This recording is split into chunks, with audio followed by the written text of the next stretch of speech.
Welcome students. आज मैं आपके सामने जो टॉपिक डिस्कस कर रहा हूँ वो है फ्रेंडशिप एंड स्टडीज़। देखिए, फ्रेंडशिप हमारी लाइफ का एक ज़रूरी पार्ट है, उसी तरह से स्टडीज़ भी हमारी लाइफ का ज़रूरी पार्ट है। दोनों के बीच का बैलेंस भी एक बहुत ज़रूरी पार्ट है। देखिए, एक कहावत है, birds of a feather flock together. तो जो एक साथ रहते हैं बच्चे, उनका नेचर, उनका लाइकिंग डिसलाइकिंग काफ़ी कुछ मैच करने लग जाता है। और जहाँ तक पढ़ाई की बात है तो पढ़ने वाले बच्चे एक साथ हो जाते हैं, नहीं पढ़ने वाले बच्चे एक साथ हो जाते हैं। कभी कभी ऐसा भी होता है कि पढ़ने वाले बच्चे और नहीं पढ़ने वाले के बच्चों के बीच में भी अच्छी दोस्ती होती है। दोस्ती और पढ़ाई का संतुलन दोनों बहुत ज़रूरी है। देखिए, जब हम पढ़ाई के लिए टाइम निकालते हैं, उसी तरह से हम दोस्तों के लिए टाइम निकालते हैं। तो पढ़ना भी ज़रूरी है और दोस्ती भी अपनी जगह ज़रूरी है। पर ये एक कई बार बैलेंस नहीं रहता है।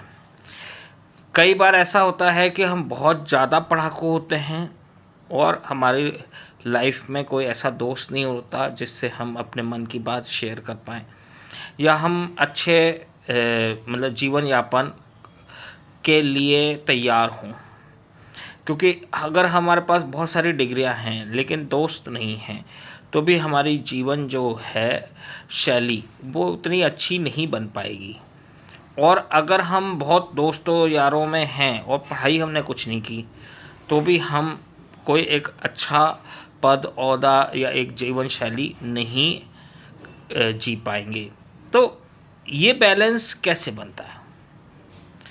जैसे मान लीजिए आप कोटा आए और कोटा के अंदर आपने जो है पढ़ाई करना चालू किया, आपने स्कूल में एडमिशन लिया, कोचिंग में एडमिशन लिया।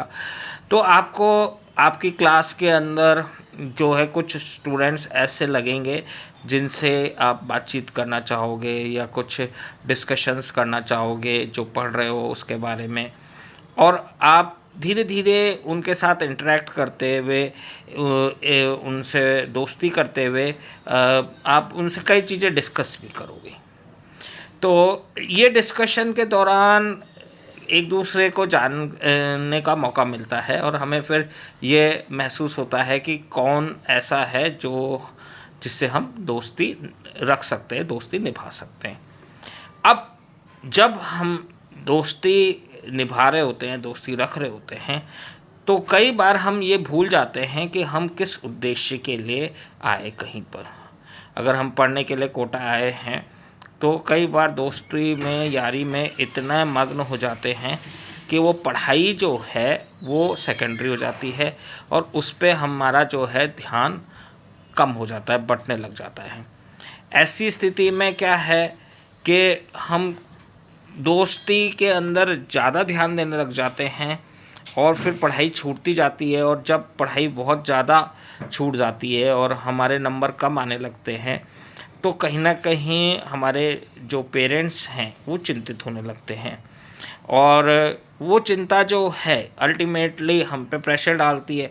हम अचानक से अपने दोस्तों से कट जाते हैं तो वो दोस्तों को बुरा लगने लगता है और फिर कहीं ना कहीं हमें भी बुरा लगना लगता है। हमारा जो है अकेलापन बढ़ने लग जाता है और फिर हमारा पढ़ाई में भी मन लगना कम हो जाता है।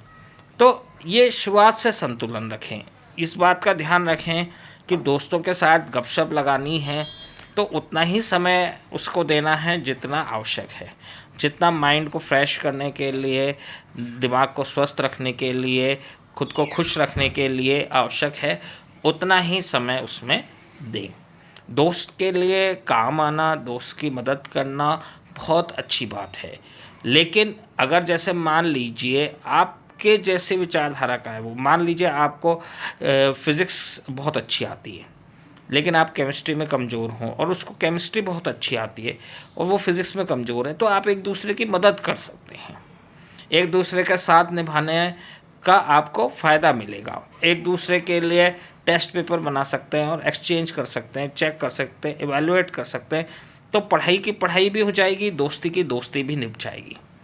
लेकिन अब मान लीजिए ऐसा है कि उस दोस्त का पढ़ाई में मन नहीं लगता, अब वो आप उसके साथ बैठ रहे हैं, उठ रहे हैं, वो डिस्ट्रैक्ट कर रहा है, वो आपको कह रहा है कि चलो मूवी देखने चलते हैं, या गप्पे लगा रहा है, कोई और जगह ले जाने के लिए कह रहा है कि चलो मॉल घूम के आते हैं। तो कहीं ना कहीं 1 या 2 बार तो ठीक है, साल में आप मूवी देख सकते हो, घूमने जा सकते हो रेस्टोरेंट में खाने या मॉल में। लेकिन ज़्यादा अगर आप इस तरह के हैबिचुअल हो गए तो कहीं ना कहीं आप अपने लक्ष्य से डाइवर्ट हो जाओगे। अगर आप किसी जगह पे पढ़ने के लिए आए हैं तो प्राइमरी उद्देश्य आपका पढ़ाई होता है। उस पढ़ाई से हटकर जो चीज़ें हैं वो सेकेंडरी चीज़ें होती हैं और वो सपोर्टिव होती हैं। उन सपोर्ट में सबसे ज़्यादा सपोर्ट जो है वो पेरेंट्स ही होते हैं, और साथ में पेरेंट्स अगर नहीं रह पाते हैं किसी कारणवश, जैसे हॉस्टल में आप रह रहे हैं, तो जो आपके फ्रेंड्स हैं या जो आपके टीचर्स हैं वो सपोर्टिव होते हैं, या जिस हॉस्टल में आप रहते हैं उसका मैनेजमेंट आपका सपोर्टिव होता है, या कोई ना कोई आपका लोकल गार्जियन है वहाँ पर तो वो सपोर्टिव होता है। उन सब का सपोर्ट आपके प्राइमरी उद्देश्य पढ़ाई जिसके लिए आप आए हो, जिसके लिए कि भाई